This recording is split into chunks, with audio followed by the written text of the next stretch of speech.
Problem number 2, it says a particle is at the origin x equals 0 with a Vx. Then the displacement measured in m of the particle after 5 seconds is what? So we got our graph here. We got a point here, 10,4. Another point here,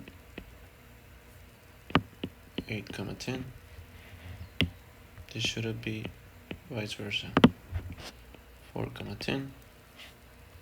This one is 0,2 because it's x and y.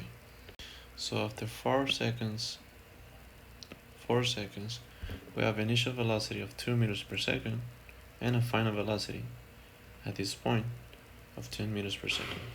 Now, of course, the change in time is going to be the 4 seconds minus 0 seconds, which is 4.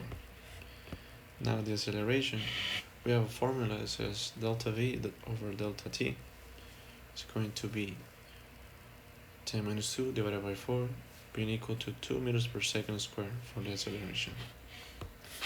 Now, in regards with the displacement, to 0 seconds to 4 seconds, we use the formula initial velocity plus 1/2 acceleration times square.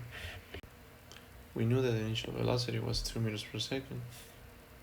The t represented the time 4 seconds, 4 plus 1/2 times 2 times 4 squared. And that should give us a value for s being equal to 24 meters.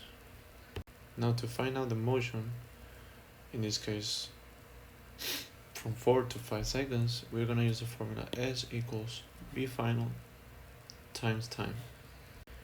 As we said at the beginning, the final velocity was going to be 10 meters per second, and the time in between 4 to 5 is just 1 second.